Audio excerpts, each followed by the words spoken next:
Walkdown in the key of G. So we're going to play the G chord as you see on the far top left. It's this G chord here. Second finger on the 6th string, 3rd fret. Third finger on the 2nd string, 3rd fret. And 4th finger on the 1st string, 3rd fret. And we're going to actually X off, meaning we're not going to play the 5th string. So we're going to mute it with our 2nd finger like we've done before, where we mute that 5th string and don't play the B note.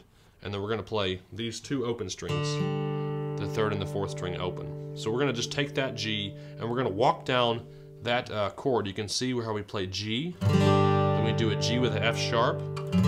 So it's just an F sharp note. So I just take that G and move it a half step back to an F sharp. It's playing the same chord at the top. Then I drop it down to an E, and I'm going to put my finger on that B note when I play the G with an E. So I basically emphasize the E note and I play the B note, but I'm emphasizing that first 6th string. And my B note, I'm playing my 1st finger with, I'm going to mute that 4th string with, so I don't play that note. Because I don't want that D note in the G with an E. I want the high D here. This is a D note. I want to use that D and not this D. So I'm going to mute that D and play like that, G with an E. Then I'm going to go to G with a D and play this finger here.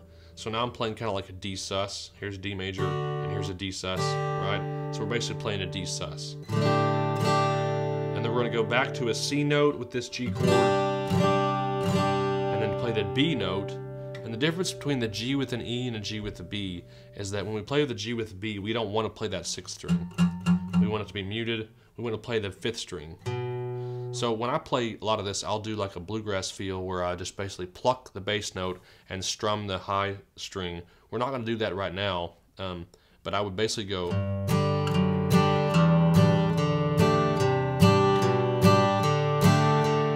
But we can do it the other way where we just strum also. So we're going to do that. We're going to play all the chords in progression. We're going to play the left top chord on the G and move over to the G with the F sharp.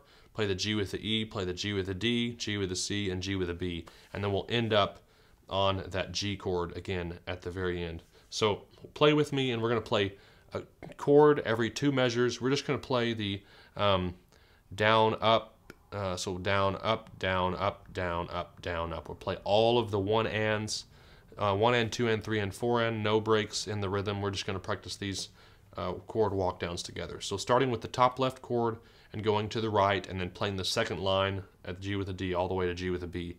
So playing a chord per measure. 1, 2, ready, play. 1 and 2 and 3 and 4 and 2nd measure. Now G with a F sharp. Use your 1st finger on that F sharp note. 2nd measure. Going down to G with an E.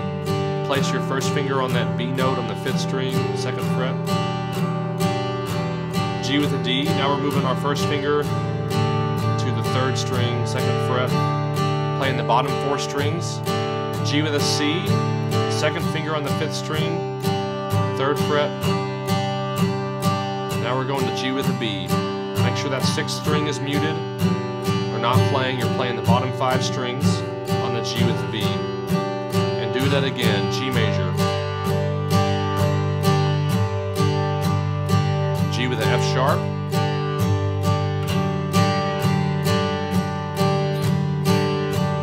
G with the E.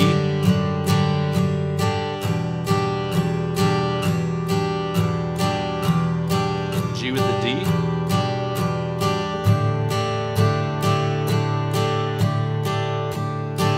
G with a C.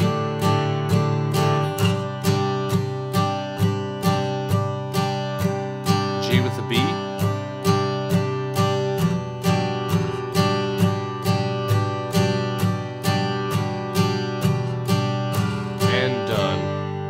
That's the G chord walkdown. Kind of a fun little thing.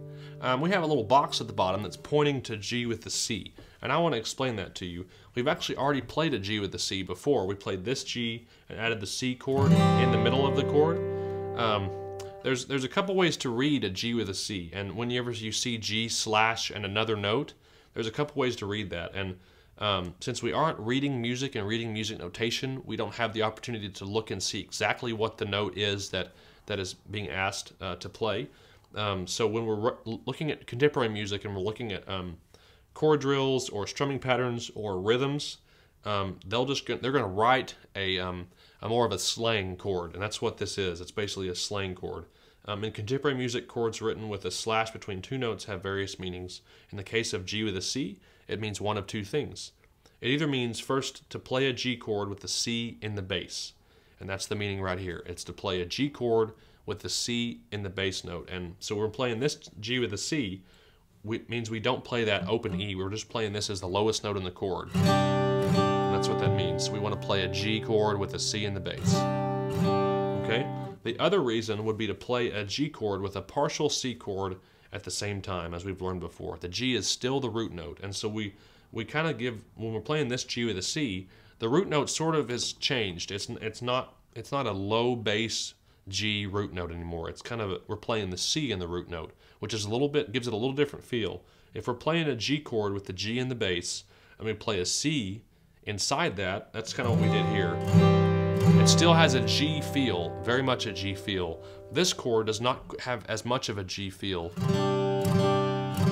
It's more sounds like a C chord with a G in it, and that it's basically just a G with a C in the bass. And this one is, of course, a G chord with a C inside it. So this is an example of one of the types of challenges in reading or watching or hearing contemporary music, because in most music you don't get to see written chord charts or music notation.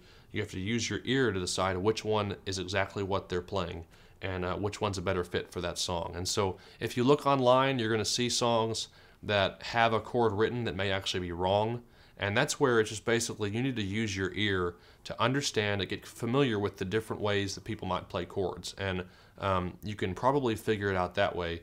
But just be familiar that when a chord says G with a C or an E chord with a B, with a slash B, it may mean several different things. It could mean an E with a B chord in it.